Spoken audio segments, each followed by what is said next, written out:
We want to bring in Daniel Brunner now, who is a retired FBI supervisory special agent. It is good to see you on this again, Daniel. And again, when there is relief, thankfully, in the community, we're not following a manhunt any longer. And yet, you know, there is a bit of frustration. Police did not disclose very much in the press conference. What's your take on how all of this unfolded? Well, it is curious as to why they're keeping certain details from the public and not releasing it just yet. But there is a reason. They've trained for this type of scenario. They've trained for these type of press conferences.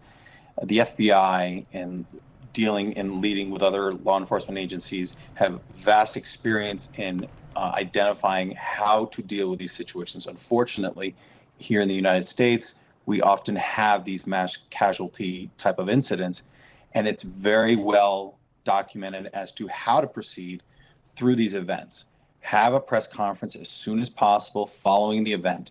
And we learn about these things from the mistakes which we've made in the past when maybe a press conference wasn't held or where certain information wasn't kept, wasn't released to the public just yet.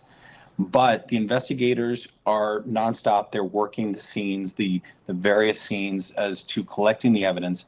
The FBI ERT, the evidence response teams, the computer analysts, they're analyzing the phone. They're looking over all the data. Fortunately, the fugitive is no longer in play, so then now they can focus, as you were saying, on the long road for healing. And the healing will begin when everybody comes together.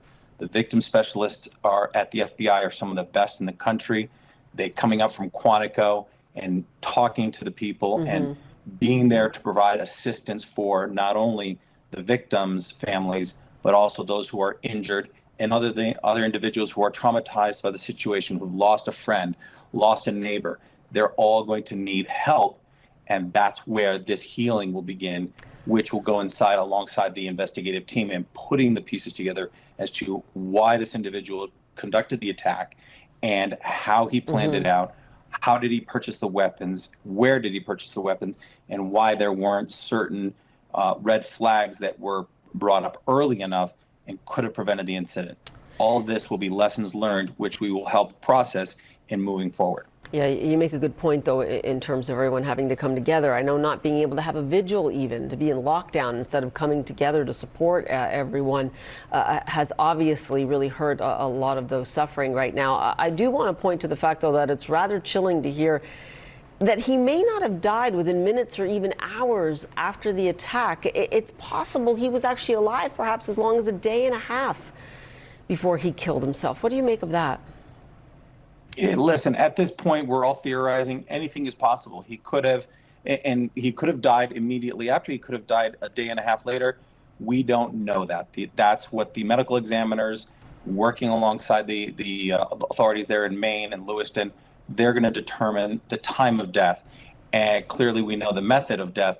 And then at that point, once we know approximately what time of death was, then they'll go back and they'll talk to the search teams that looked in that area and determine why he wasn't found. If he had been, say, dead since right after the incident, why wasn't the body found? Or, if he had died only hours before his body was found, then we'll understand where he was going for those 2 days. So there's a lot of answers that need to be answered. A lot of questions that need to be answered. And then which point, we will be able to start putting other pieces together. The gun debate is front and center again, and I'm not asking for anything, political here, but what I'm asking you is materially, keeping this kind of a man from having access to any firearm, let alone this kind of an assault weapon. I mean, do you think we've learned anything new in how to prevent that through this incident? I think an incident like this always brings forth the conversation. And that's the point that has to be had. We have to have a conversation. There are two sides of this aisle. There are two sides of this argument.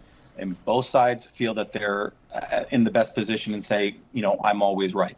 So the conversation should be had as to how do we prevent guns getting into the hands of those who shouldn't have guns because of maybe a problem with mental stability or other reasons. Listen, like I said, I'm not going to get into a position of what could have happened or Monday morning quarterback this situation because I'm not familiar with the entire case. I'm not going to be able to give you the best opinion on it without knowing all the facts. But what we can do is continue to have a conversation. And that's the most important part, is being able to talk about gun control or gun rights and people having their firearms with them. Clearly, Maine is a very gun-friendly state. And a lot of people in that first day on coverage here on CNN and other networks, they were being interviewed. They were clearly saying, hey, listen, I went inside, loaded my guns, and I was prepared.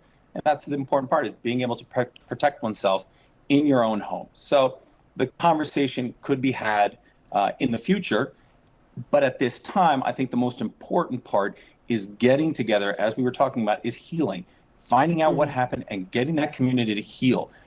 Screaming from the top of the mountains at this point of gun control or anything along those lines, I don't think is really the best position right now, but we will begin to heal. Okay, Daniel Brunner, good to have your expertise on all this, and again, with at least some relief for the community there. Appreciate it. Thank you, Paula.